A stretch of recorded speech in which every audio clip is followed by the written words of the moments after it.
Hey, greetings. My name is Coach Mark, and as a educational consultant, motivational speaker, as well as transformational coach, I know the power of learning and sharing those learned experiences with others.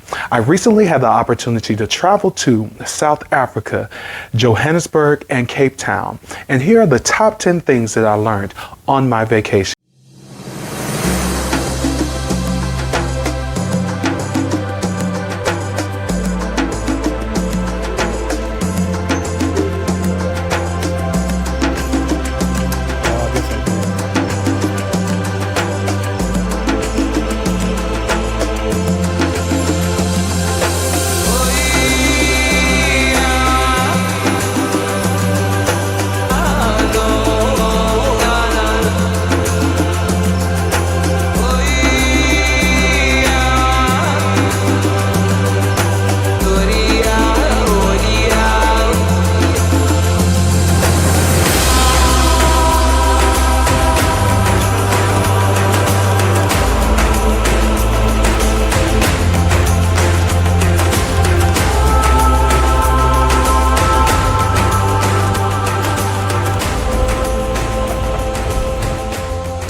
So here's the fifth thing that I learned on my vacation in South Africa.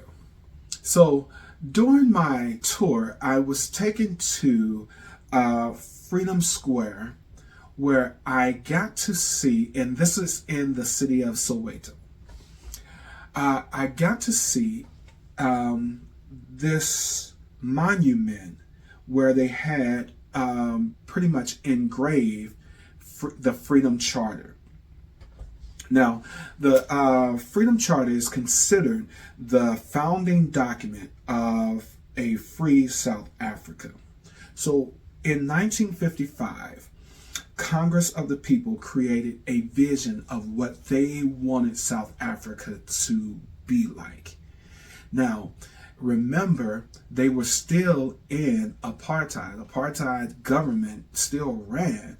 But this Congress of the People decided, hey, we're going to create this vision. This is what we want to see of the people and what we envision South Africa being for all people, not just a certain group or a certain class, as we talked about earlier, but for all people.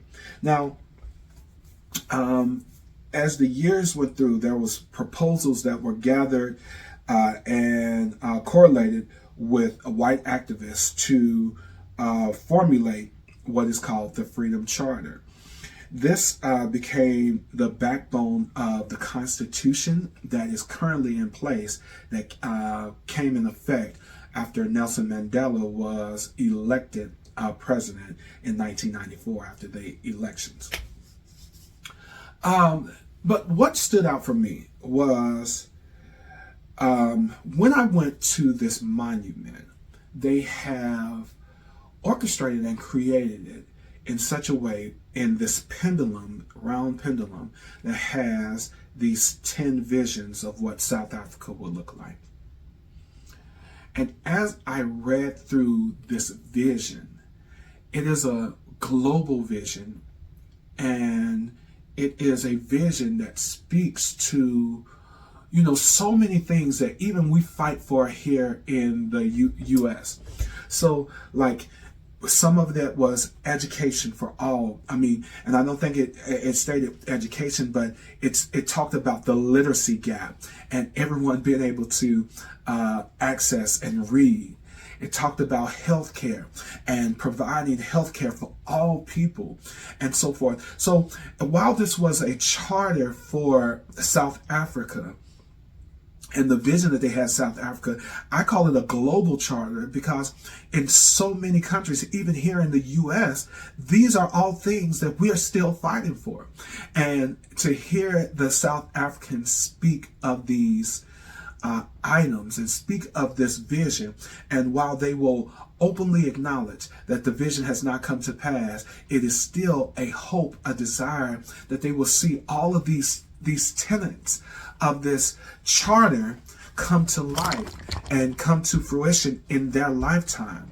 And so it's amazing. So I encourage you to take a moment, do, if you have an opportunity to do the research, look at these 10 tenets, these 10 pillars, if you will, of this Freedom Charter, and see just how it matches and how it correlates and how it connects to even those things that we're fighting for and those things that we're speaking for. And it's a global idea. It's a global ideology. It's a global mindset that that the South Africans envision for themselves, but also for a global world. Food, dealing with food scarcity and food, just so many things. So it hit home to see this up close and personal because, one, again, this wasn't a vision that they had, a hope, a desire for their country, South Africa, but also it's a hope and it's a desire that we also envision and hope for right here in the U.S.